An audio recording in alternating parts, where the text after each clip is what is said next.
नमस्कार। चलिए आज चलते हैं एक ऐसे गांव की कहानी में जहां एक नए पोस्टमास्टर की पहली ही रात एक ऐसे राज से पर्दा उठा देती है जिसे कई सालों से दफना कर रखा गया था। ये सिर्फ एक चेतावनी नहीं है, बल्कि एक हकीकत है। इस गांव में सूरज ढलने के बाद सड़कों पर खामोशी नहीं, खौफ का पहरा होता है। तो चलिए इस खौफ की कहानी को परत दर परत खोलते हैं। तो कहानी का हीरो है गिरधारी, एक पोस्टमास्टर।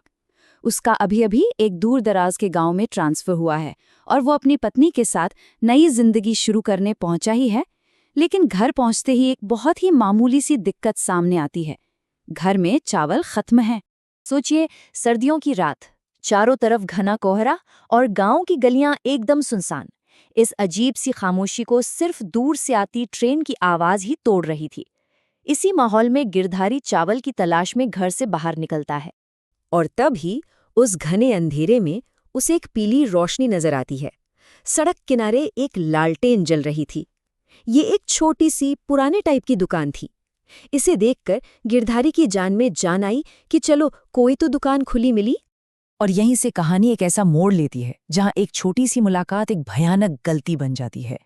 गिरधारी दुकान में एक अजीब से दुकानदार से मिलता है और सामने आती है वो मिट्टी की हांडी जो इस पूरी कहानी का केंद्र है।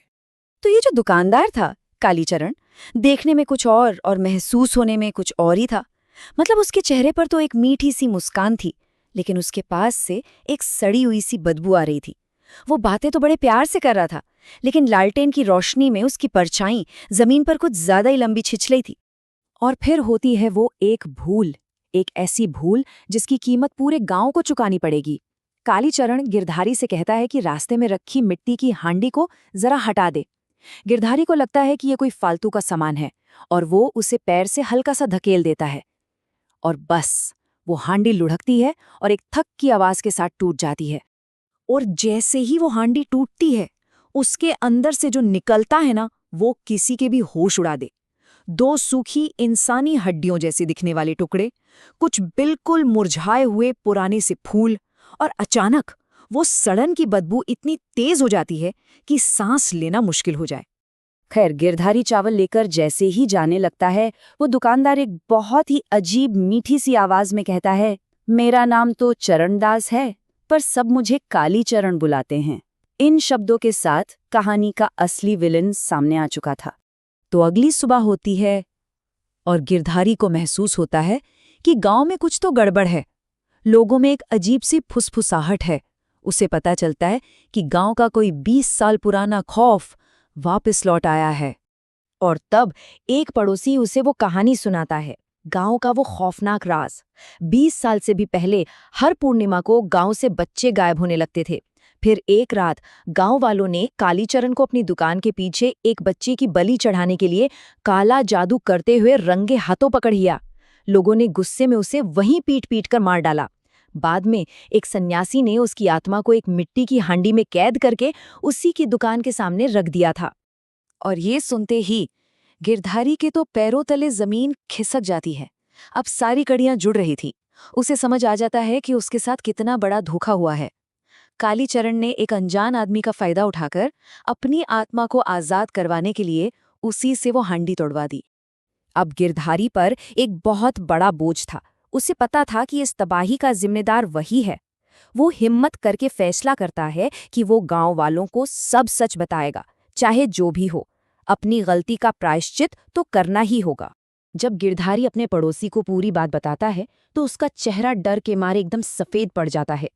वो कांपती हुई आवाज में बस इतना ही कह पाता है, आप नहीं जानते बड़े बाबू, आपसे कितनी बड़ी गलती हो गई है। ये शब्द बता रहे थे कि आने वाला खतरा कितना बड़ा है। और खतरा सच में लौट आया था। उसी रात गांव के बाजार में एक भयानक तूफान आता है। दुकानों के छप्पड़ उड़ जाते हैं और हवा में एक डरावनी मजाक उड़ाती हुई हंसी गूंजती है।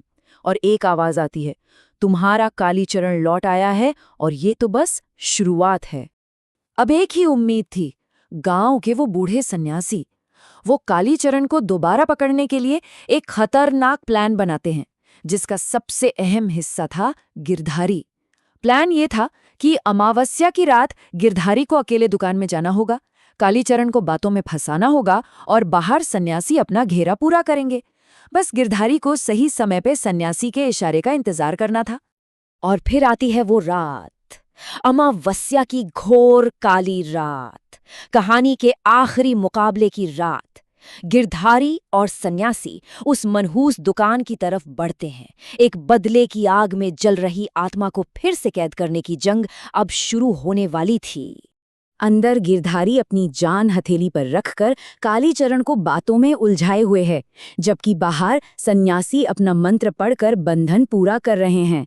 और तभी वो पल आता है जब सन्यासी पूरी ताकत से चिल्लाते हैं, पोस्टमास्टर, अब एक पल भी नहीं, तुरंत दुकान से बाहर निकलो। गिरधारी एक ही छलांग में दुकान से बाहर कूद जाता है। ठीक उसी पल सन्यासी मंत्र पढ़ा हुआ पानी दुकान पर फेंकते हैं और जैसे ही कालीचरण को एहसास होता है कि वो फिर से फंस गया है, उसका इंसानी चेहरा एक भयानक खौफनाक दानव में बदल जाता है। गुस्से में वो जोर से दहाड़ता है, धोखा, मेरे साथ फिर धोखा। सन्यासी, मैं तुझे भयानक मौत दूंगा, सबसे पहले तुझे ही मारूंगा। उसकी आवाज में सिर्फ और सिर्फ नफरत और बदला लेने की आग थी।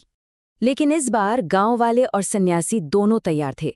सब मिलकर मंत्रों का जाप शुरू कर देते हैं और अचानक कालीचरण के शरीर और पूरी दुकान में एक अजीब सी आग भड़क उठती है। उसकी चीखें धीरे धीरे रात के अंधेरे में गुम हो जाती हैं और इस तरह उस बुराई का अंत हो जाता है। लेकिन इस बार सन्यासी एक ऐसी जेल बनाते हैं जो शायद हमेशा के लिए हो। वो कालीचरण के बचे खुचे अवशेषों को एक नई हांडी में बंद करके उस पर एक बरगद का पौधा लगा देते हैं, क्योंकि जब ये पौधा एक विशाल पेड़ बन जाएगा तो कोई उसे काटने की हिम्मत नहीं करेगा और उसकी जड़ें कालीचरण की आत्मा के लिए एक अनंत जेल बन जाएंगी। गांव में सुकून तो लौट आता है, लेकिन ये कहानी अपने पीछे एक सवाल छोड़ जाती है। क्या कोई भी कैद, कोई भी जेल हमेशा के लिए होती है, या बुराई वापस लौटने का कोई ना कोई रास्ता ढूंढ ही लेती है?